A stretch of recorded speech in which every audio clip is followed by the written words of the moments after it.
شروع اللہ کا نام لے کر جو بڑا مہربان نہایت رحم والا. اور یہودی اور عیسائی کہتے ہیں کہ یہودیوں اور عیسائیوں کے سوا کوئی بہشت میں نہیں جانے گا. یہ ان لوگوں کے خیالات باطل ہیں. اے پیغمبر ان سے کہہ دو کہ اگر سچے ہو تو دلیل پیش کرو. ہاں کیوں نہیں، جو شخص اللہ کے آگے گردن جھکا دے یعنی ایمان لے آئے اور وہ نیکوکار بھی ہو تو اس کا صلہ اس کے پروردگار کے پاس ہے. اور ایسے لوگوں کو قیامت کے دن نہ کسی طرح کا خوف ہوگا اور نہ وہ غمناک ہوں گے. اور یہودی کہتے ہیں کہ عیسائی رستے پر نہیں، اور عیسائی کہتے ہیں کہ یہودی رستے پر نہیں، حالانکہ وہ کتاب الہی پڑھتے ہیں. اسی طرح بالکل انہی کسی بات وہ لوگ کہتے ہیں جو کچھ نہیں جانتے یعنی مشرک. تو جس بات میں یہ لوگ اختلاف کر رہے ہیں اللہ قیامت کے دن اس کا ان میں فیصلہ کر دے گا.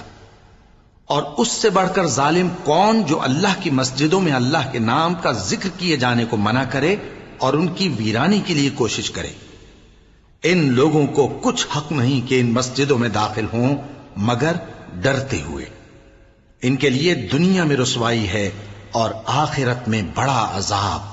اور مشرق اور مغرب سب اللہ ہی کا ہے، تو جدھر بھی تم رخ کرو ادھر ہی اللہ کی ذات ہے. بے شک اللہ صاحب وسعت ہے، باخبر ہے. اور یہ لوگ اس بات کے قائل ہیں کہ اللہ اولاد رکھتا ہے.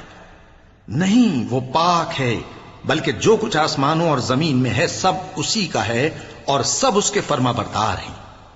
وہی آسمانوں اور زمین کا پیدا کرنے والا ہے، اور جب کوئی کام کرنا چاہتا ہے تو اس کو ارشاد فرما دیتا ہے کہ ہو جا، تو وہ ہو جاتا ہے.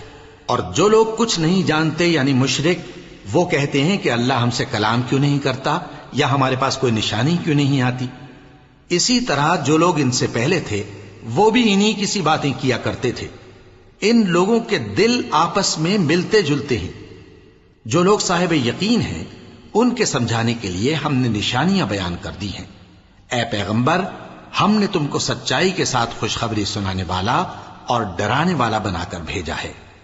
اور اہل دوزخ کے بارے میں تم سے کچھ پرسش نہیں ہوگی، اور تم سے نہ تو یہودی کبھی خوش ہوں گے اور نہ عیسائی، یہاں تک کہ ان کے مذہب کی پیروی اختیار کر لو. ان سے کہہ دو کہ اللہ کی ہدایت یعنی دین اسلام ہی ہدایت ہے. اور اے پیغمبر اگر تم اپنے پاس علم یعنی وحی الہی کے آ جانے پر بھی ان کی خواہشوں پر چلو گے تو تم کو اللہ کی پکڑ سے بچانے والا نہ کوئی دوست ہوگا نہ کوئی مددگار.